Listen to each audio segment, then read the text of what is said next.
Welcome to the latest edition of Close Mode, the enterprise sales show. I'm Brian Dietmeyer, CEO of Close Strong. And today I'm really lucky to be here with Steve Waters, who's Vice President of Sales at ZoomInfo. Welcome, Steve. Yeah, it's a pleasure to be here. And you are also, I was going to say percussionist. Is that just a fancy term for a drummer? I did both. Yeah, I majored in music in college, so the drums were my love.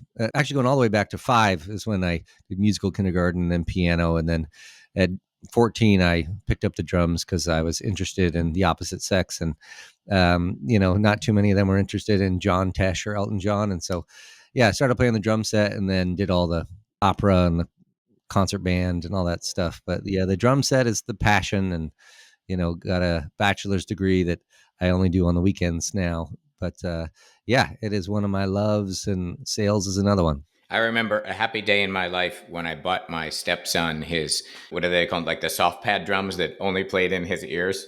We had Oh a yeah. spare bedroom that was set up, and I put all the foam up on the walls, and it still didn't help. So I was happy.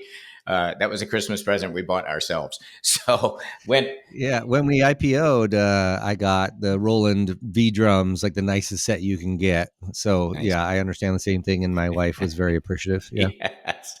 So you and I were chatting a week or so ago, and I'm gonna sort of sum up our conversation about how do we scale best practice to common practice in enterprise sales. And you were doing some really cool things, which is why I said, hey, can we talk about this? Because I think other people could learn from it and recreate it perhaps. So we were talking a little bit about, there's this whole desire to move B players to A players and either get C's to B's or just get rid of them, but it's more about moving them up. And you had an approach that I want to share with folks. Can you give me sort of a high level of the internal approach you're using to kind of peer share, to share best practices? Yeah, it's working really, really well on our team. We have 60 or so sellers, 8 managers, 2 directors, and then me, and that's the West team at ZoomInfo. So that's the size of the organization. And this worked whether I was a manager or a director, so I can work with all size teams. But it's basically finding a rep's superpower or their superpowers. Like, what are they really, really, really good at? So you think about the stats for a basketball player. Like, are they great at 3-pointers? Are they fast? Can they rebound? Can they play defense? And what are they really good at? Identifying those and then letting them teach the team, and doing that in a structured way. And there are lots of benefits from that, but high level, that's what it is. Cool. Yeah, I love the idea of superpowers. Like, how is that a formal process, or is that just like, no, we can see this? Like, how do you extract those the humans and their superpowers? Yeah, I think everybody on the team understands it. We do it so much. So, we actually had, like, every 6 months, we'll like just create a Google sheet and say, okay, what do the managers actually think the reps are really, really good at? And then I'll ask the AEs, what do you think that you're really, really good at? And if they're the same, right, then we can do that. So I think there's a whole lot to it. How do we discover what the superpowers are? Yes. Like, you don't want people to over rotate when all you have is a hammer, everything looks like a nail, right? Yeah. And then, I think we have to think about what parts of the sales process are currently broken or need to be improved across your team where you can get the biggest lift. And then just how do you do that? But how do you run those meetings? And so happy to elaborate on any of those pieces. Yeah, no, that's really helpful because that wasn't clear to me when we were talking last time. The how, the what made total sense to me. Do you sort of look across the sales cycle from qualify to close and then attach skills? Like what are those categories? How do you come up with the categories of superpowers? Yeah, I think we all know what they are, right? And it's what people need to get better at. So, there's objection handling, there's urgency, there's, discovery or asking questions, there's rapport building, there's, pipeline management, there's telling the ZoomInfo story, or sorry, just telling the company's story. Yeah. Okay. There's storytelling in general, there's setting up next steps, articulating pricing, there's email strategy, like lots and lots of selling up market, selling down market, getting 2 or 3 year agreements, getting upfront payments for longer contracts or annual payments. Those are all different skills that you can be, better or worse at on the continuum. And so those are some of the examples that we've trained on here. But it's really anything that a rep would work with their manager on in a one-on-one to like try to Okay. improve, this can apply to. Yeah, I love getting down as granular as sort of commercial terms, if we want to call length of contract that, longer term, or that's actually to me unbelievably helpful. So I imagine it's a training session, but it's peers. So a couple part question, sort of how are those structured? What's a typical flow? How long are they? Yeah, if you would bring to color what one of those. Well, even the prep. So the prep for that session and then the actual session. Can you walk through that whole thing? Yeah, sure. So the first thing is that the data reveal what people are good at and what they're not, or what needs to be improved upon. You can start either way. Yeah. So if we're finding out that our sales cycles are lasting much longer than they previously have, or we're seeing ASP drop, like either of those, you can say, okay, which reps on the team have the shortest sales cycles? Which ones have the highest ASP? Like that's not rocket science. But once you identify what it is with the data, and by the way, a plug for chorus.ai, we own them and sell it and use it religiously here. So that gives you a lot of the insights, but lots of technologies do that. But But it's once you it's have, the evidence for the superpowers, right? I mean, right it there. is. Yeah. Yeah. Yep. Good. Sorry, keep And it, going. oh yeah. And then, so once we have that, once we've identified, one, two, three people that we feel like might be good, then I'll just ask them, I'll take them in my office and go, hey, the team needs help with this. Are you willing to, let us use you as an example, teach the team, like, do you feel like you have anything to offer as far as your mindset or your tactics when you're trying to do these things? And that's what the trainings end up being, is like very tactical. It's a lot less conceptual of like be in this headspace and take this approach. That's important, I think, but it's much more if we want to have an impact on the team. The conceptual stuff can go in one ear and out the other. The tactical stuff can be implemented and they can add those arrows to their quiver. So once you've identified, we'll use urgency as an example. That's Yes. a great one because some reps are just good at closing, and it's a really sexy thing to talk about when we're on a sales podcast. So, you know, creating urgency and closing. How do we convince people to buy while they're on the phone or on the Zoom or in the first meeting, right? So, um, I had a rep that was closing many, many more 0 and 1 day sales cycles than anyone else in the company. And he had come from selling cell phones previously. And if, as you know, in retail, they walk out the door, they ain't coming back, Right. right? Someone else is going to close them who's better at creating urgency at the next spot they start at. So he had just been building up this muscle for years and years, switched over to SaaS, came up from SDR to AE, and just had this like godlike power to create urgency and close people on the phone. And so I pulled the data to make sure, and I just looked in Salesforce and the 0 and 1 day wins, and then I just compared them in a pivot table, and I said, yeah, he's got 2x anyone else. What is he doing? So then I did a little informal interview, and he said, yeah, there's some specific things that I do. So I said, great. So then we go to a meeting called 1%. That's Tuesday at 4 o'clock every week. And one of the mantras at ZoomInfo is you get 1% better every day. And the compounding effects of that are fantastic. And so at the 1% meeting, I'll let everyone know what the topic is, who the guest is going to be. It's required that they go. Everyone has it blocked off, and it's at the end of the day. So it's not the best like demo time, but, and then I'll start it off with what it's going to be about, some housekeeping.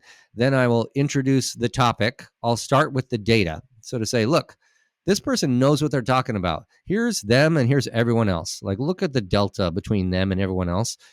He knows what he's talking about. In this case, it's a he. It's like, this person knows, like, look, don't you want to be like this person? And so then I have their attention, because so much of the time people are multitasking, especially with a dispersed workforce. It's just hard to get and keep people's attention. So then I say, hey, like, the benefits of this are obviously, right, you don't have to manage your pipeline. It's a lot less follow-up. You've already closed them, right? And I think most sales teams die between the first and the second sales call. That's where they really struggle. And so you don't get to a second one if you close them quickly. And so what we'll do is start with the data, then I'll show examples of it live. So we have the Okay. clips from Chorus. I will actually show 3 to 5 examples of the person in action. Then we'll let the individual teach their approach. And it's nice having just seen themselves do it. They can, um, if salespeople are, a little bit lazy and maybe haven't over prepared, this will help them think of things to teach the team about because they've watched it. Yeah. And then they give concrete takeaways of just a handful of tactical things. Do this, not that. Say this, not that. Here's how to do it. And then it's Q&A. So the sales team asks that individual, hey, what were you thinking when you did this? Why don't you phrase it that way? All of those kinds of things. And that way they can really dive into anything that's holding them back from implementing those kinds of things or any hesitation. Because oftentimes we'll do trainings and people are too scared, or afraid, or they don't want to look foolish. They'll, in their mind, they're like, this is a silly idea. That's never going to work. But they won't say it out loud in the Yeah. meeting, So Yeah. this gives them a little bit more space to say, hey, will this work or won't it? There's time for that. And, aren't you afraid that this is going to backfire, whatever the concern is? And then we do that with a different thing the next week or 2 weeks or once a month. And the benefits are tremendous. So, number one, the rep that presents their superpower, right? What they're a black belt in, they get a ton of confidence. They get to show off in front of the team. They get to be like, yep, look at me. I'm so good at this. I'm God's gift to, in this case, urgency, in closing. And their confidence goes way, way up. And I don't have to tell you how important confidence is in sales. It might be the most important thing. And then there are a couple other benefits. The rest of the team can then level up. So C to B, B to B plus, B plus to A minus, right? At that thing, they could go from a C to an A for that particular skill, but their overall sales, they're going to improve. And then moving forward, it creates like a resident expert on the team. So if they're struggling, they don't even have to come to me or one of their managers or directors. Iron sharpens iron in that way. They can just go to that person and say, hey, I'm really struggling with this thing. Like, can you listen to this? What are you thinking? And as long as we create a collaborative environment, I think it should be collaborative and competitive, both. And as long as we can do that, then that resident expert will then, be the go-to for those things. And then there's this like, I don't know if it's a flywheel exactly, but it is a nice series of experts. So it's not always just top down or bottom up communication, but rather more horizontal communication across the team. And then occasionally they'll even bring those people to their sales calls, and like co-sell and that kind of stuff. So you get the confidence, you get everyone else to raise up to that level. You get these resident experts in different things. And then, just like the variety, it's not just me or my manager Yes. saying, do this, do that, do this, do that. They get tired of the sound of my voice. And then it's also like a training ground for management. Do these people want to run these kinds of trainings and meetings in the future? If so, how do they do? Do they fall on their face? If so, they have some work to do, right? But they can start to work on their brand and, wherever they want to go internally, if that's a management position within the sales team, the AE to manager, motion is very, very common. So lots and lots of benefits to doing it this way. And there's just like zero doubt that happens when you see the data, you see it in action, you hear the person talk about it, you have the Q&A, and then everyone can get better as a result. I love. Yeah, I hadn't thought of that when we talked about this before. That there's that old adage of we put our best salespeople into management, and often what made them great in sales doesn't make them great. In fact, it's the opposite. Of it might hurt them in the new role. But what a great way to get some evidence of leadership from people. That's a really cool side benefit. So a couple of very kind of granular level questions for you. The people that are teaching. Is that are they given a sort of process to follow when they're teaching, or is it more organic based on the individual? I think it depends on the topic, but I guide them through it. So Okay. I'll be the facilitator because they don't do this for a living. They sell Yes. for a living. And so I think it would be setting them up for failure if I just let them have free reign and just, Precisely. pieced out of the meeting. Right. So, but yeah, I facilitate it. We come up with it ahead of time. And then, a day or two before, I'll say, hey, run me by what you're thinking, give me the play by play, show me the deck, and then we'll like work on it a little bit, and do the tactical, sort of takeaways. Do they seem that valuable? The last thing I want to do is waste sellers' time. So Yes. I'll be in charge of all of it and then facilitate it, and I'll get to ask my questions because I feel like they're the most important. But then, of course, the Q&A from the team, they'll be able to do that, and so yeah, that's how it works from a granular perspective. Yeah, that makes sense. That there's a vetting process to make sure the outcome is good, and then the facilitation. That's another key. That makes sense to me. That you having the role as facilitator. Another granular question: how long do these run typically? What's the range? Yeah, they run an hour. Yeah, Okay. and they can be over in 40 minutes or 45 minutes generally. But if we show enough of the data, that takes very little time. Show the clips. Usually those clips are pretty short. Because in this urgency example, it's really just the end of the call. How are they presenting that? What are the highlights? And I don't need to show the same thing. Afterwards, I pass the call on. So if the reps are interested in doing their own homework and diving in, they can listen to the whole call or go back and dive into it more. And then that part takes maybe 15 minutes. The teaching portion is probably 15 to 20. And then as long as the QA goes, it depends on how complex the topic is. But yeah, if it takes longer than an hour, I think we're either having a really, really great conversation or we're doing something pretty poorly, and we're losing folks. Yeah, you've already talked about the reaction of the presenter, and I love those reactions. What kind of feedback do you get from participants about this modality of transferring skills? They love it. Yeah.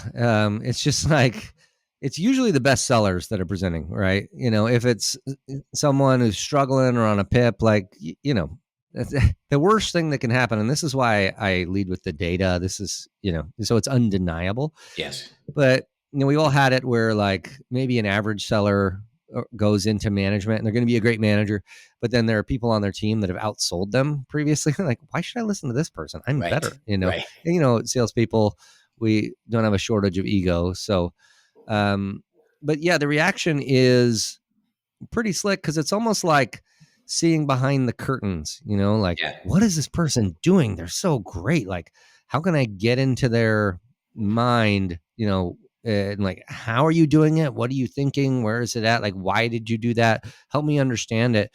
And it's like almost like a cheat code for those reps. It's, if you got a chance to, maybe it's too soon, but like to dig into Patrick Mahomes and how he's thinking about different things. If you could have a Q&A, if you were a quarterback, that would just be so incredible, Yes. right? To get inside his head and what is he thinking and why did he call that audible? That kind of stuff. I just think the reps love that. And I think we all get inspired by people that do things better than us, as long as it feels attainable. Sometimes when we do this, it's just some people like teaching EQ as an Yes. example and like reading people. That's so hard. It Yeah. almost feel like you have it or you don't.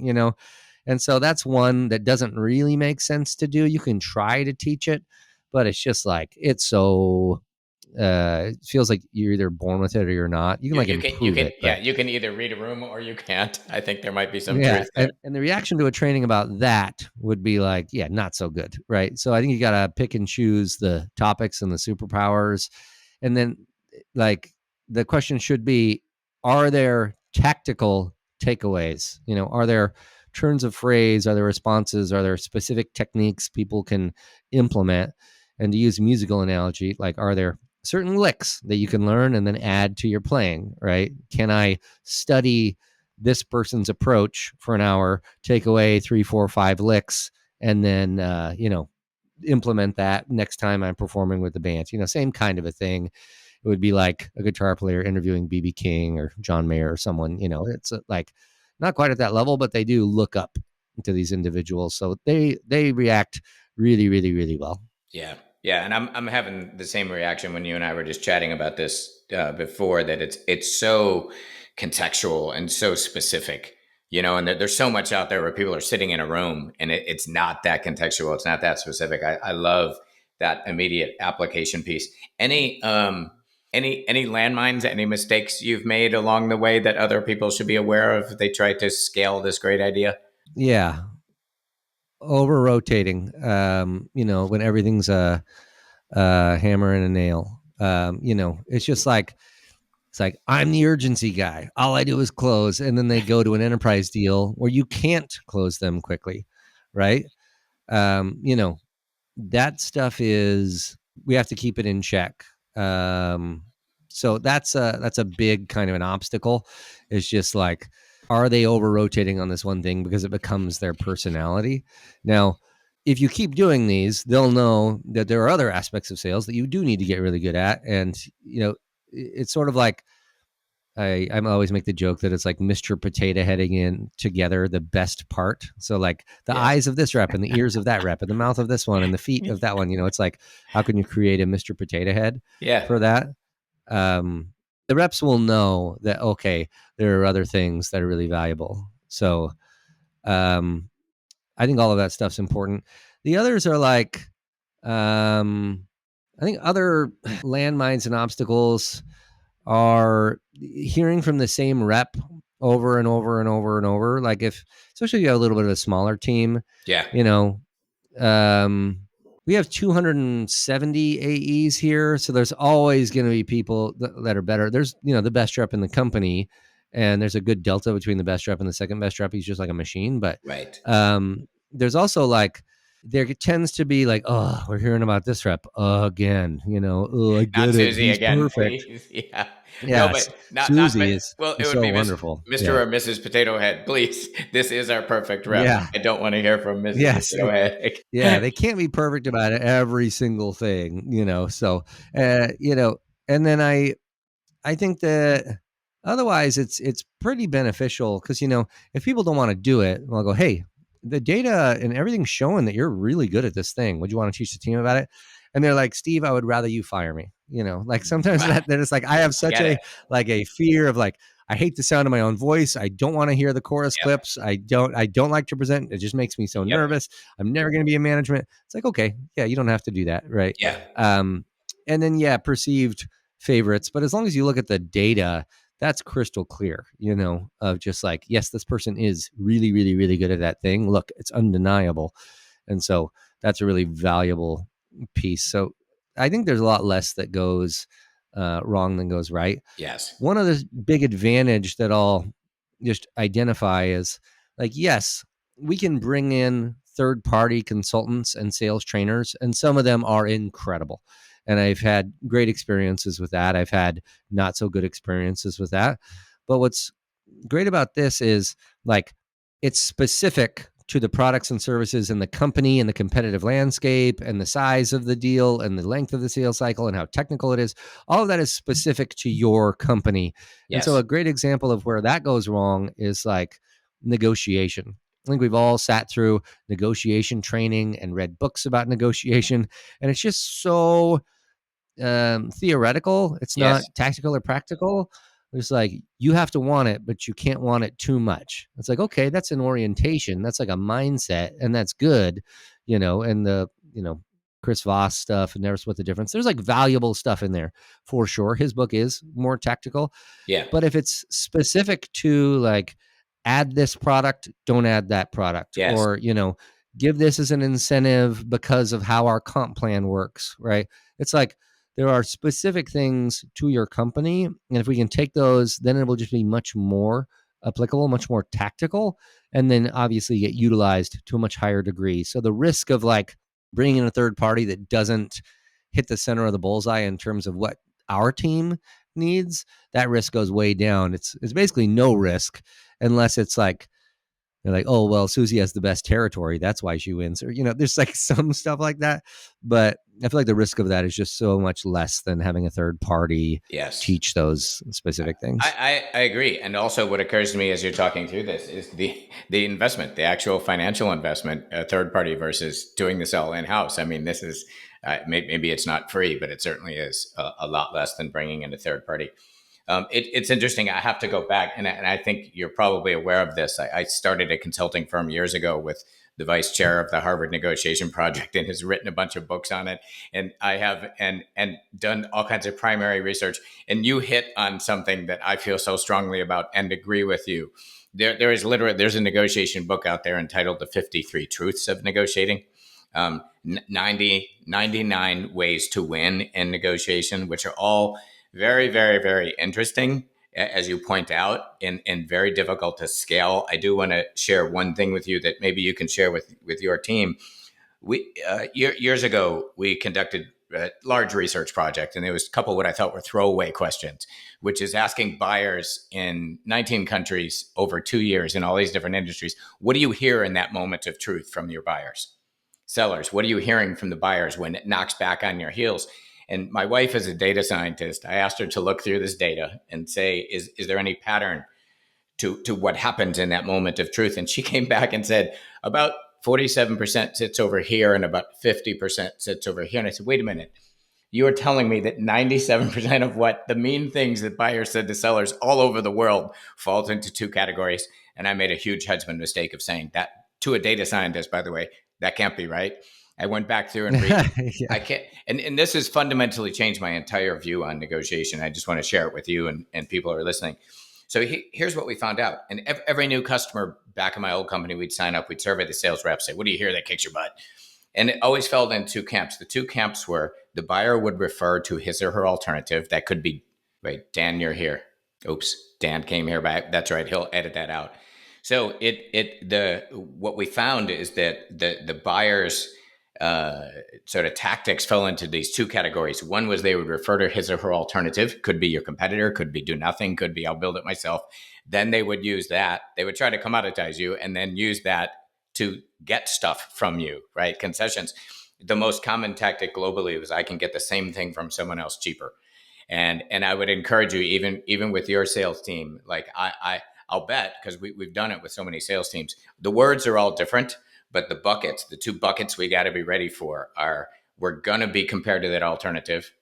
They're going to try to commoditize and they're going to put pressure on us to give stuff away. So we better have a commercial terms plan. Yeah, that's interesting. I didn't realize it was so simple when you group those. It Yeah, is. that's It is. And like I said, sorry for the side no, it's bar really on that. valuable. Yeah. I appreciate it. It's just something that I don't think anyone like. It's very rare that a salesperson feels like, oh no, I'm a great negotiator. Like I Yes. always think that we could always get better. And yeah, I did write that book down, but that's so much more. It's so much simpler because you only need to train on two things, and then but you don't you'll get surprised 3% of the time. I'll take those odds all day long, Yeah. So Yeah. those two aspects, pretty valuable. The second one, that's so easy to train on, like, oh, I can get it cheaper from someone else. Like Yes. if you're a seller and you can't handle that, like you should find a new job, right? That's Right. that's like the bare minimum. But that first one is pretty interesting. The alternatives, Yeah. especially when those alternatives are competing for the same wallet, Yes. but it's not necessarily the same product. Hey, well, Yes. what if I took this and spent it on this totally different thing? And so those sometimes can throw people for a loop. Yeah, Yeah. that's pretty interesting. Yeah, for sure. We coached a bunch of deals with a Fortune 10 tech company, $1 billion in deals, and the most common alternative was what they called the customer would go dark, right? And these were renewals, so the customer would say, "What? Why would I renew? I'm not using half the crap I bought last time, and I'm just going to let the contract expire." And so doing analysis on going dark found out that in different customer scenarios, going dark was not that easy for them. So anyway, it's there is a way to prepare for those. And I just, like I said, I had to throw it in there. But yeah, if I go back to our conversation, this is such a sort of clean process. This notion, I love the idea of starting with kind of what's broken or where do we need to improve in the sales cycle, doing that kind of diagnosis of the superpowers, and then executing, delivering that, and then hopefully scaling some of those skills after. I mean, this makes such brilliant sense, and I haven't heard anyone else doing a similar approach, and I think it's brilliant. So hopefully the listeners do too. Thanks for sharing it. Yeah, my pleasure. Yeah, it's not rocket science, but like most really simple things, it can be pretty impactful. I think we all do versions of this Yes. in our training, right? Like, back when I was on the SDR team or when I'm working with our SDR team, it's just like, well, who's the best SDR? I don't know, let's look to complete the most meetings. And then, right, what are you doing to complete all those meetings? Great. Teach the team. Like, what are you really good at? Like, we can do that in any part of the sales process. I mean, luckily for AEs and enterprise sellers, there are many, many, many skills to get good at. Yeah. And so there's more variety than just on an SDR team. But even then, you can break it down within the calls to the personalization, the email follow up, and the emotional engagement and humor. And, there's all these different categories that you can think, oh, I didn't even know that was possible, and sometimes you do the trainings and people are like, yeah, that's cool. It's not for me. That's okay. Right. But other times people go, oh, wow. Like, yeah, I am definitely stealing that. One just like specific tactical thing, if I could, that Yes, when I please. heard it, it was just one of those things that I was like, how do I not know this? So in March of 2020, we were all sitting in our basements and watching Tiger King and taking calls on Zoom and Teams, right? We all remember that. Yes. So we were all using these, which what is now normal for most of us. Most of us are selling over Zoom and Teams and some kind of screen sharing program, right? And we all know also that co-selling is so much more effective than selling by yourself. The stats are all over the board, but sometimes 150% better win rate, when you're selling and they bring power, you bring power. Like, that's all stuff we all know. And the one of the interesting things for a rep who had a very high EQ was he would bring me in as like the authority and try to close with him, and he would know from the first call who the economic buyer is, right? Who the main decision maker is. And he would take their box on Zoom, and pin it to one of his monitors. And he would just watch the body language of that individual like a hawk. And so Interesting. as I'm presenting and like running the meeting, he is saying, oh, Jane didn't like that. Jane is on her phone. Like, try to engage her with a question. Or, oh, wow, that really resonated with her. Let's double down on that particular feature. And it's just such an advantage because I always just leave it in gallery mode and I'm just looking at everyone and trying to watch. And it's also hard to get out of your own mind from behind your own eyes and into the seat of the other people when we're talking. So if someone else is an observer, let's not have them just like, be on TikTok or play Sudoku on their phone, but rather pin the decision maker up, watch them like a hawk, coach you via Slack or whatever messaging app, and then really get the insights into what's landing and what's not. And obviously, like, almost like coach you and train you and teach you what to sell on and what to double down on as it's happening, so they can be this like really specific observer.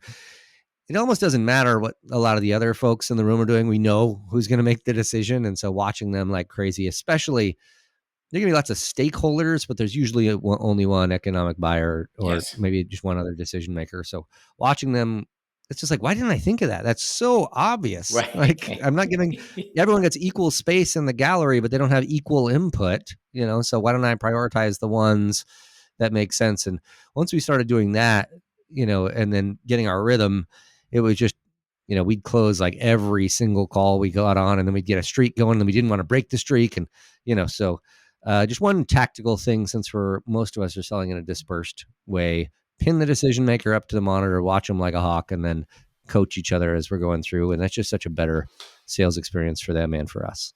It's so Steve. When we started this podcast, I looked around at some other podcasts and I realized that what people wanted, and I just wrote down street level and precise, and that's what I feel like you've done in this one, and that's what people Yeah, there's a place for big thinking, but for what we do for a living, the street level nature, the precision, yeah, you've been super generous with your time and your ideas, like sharing this, and I really appreciate it for sure. This has been a lot of fun. I think people are going to hopefully glom onto these ideas because I think they're brilliant.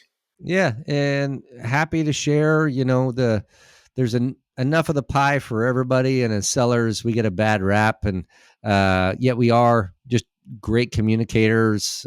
Great at solving problems. So if anyone else wants to know anything else, they can ping me on LinkedIn. I respond to every single message there. So yeah, it's not a complex idea. It's easy to implement. And I think we're already doing some version of this today. Most of us in sales leadership or as sellers. So, easy to just make a few little tweaks, but get much bigger results. But yeah, if they want to know more, they can ping me on LinkedIn, and that's the best spot. Cool. Thank you. Thank you so much. I'm sure. My guess is you're going to hear from people. I'll be intrigued to see. So, yeah, again, very cool. Thank you so much for your time. This has been a blast, actually. Thanks.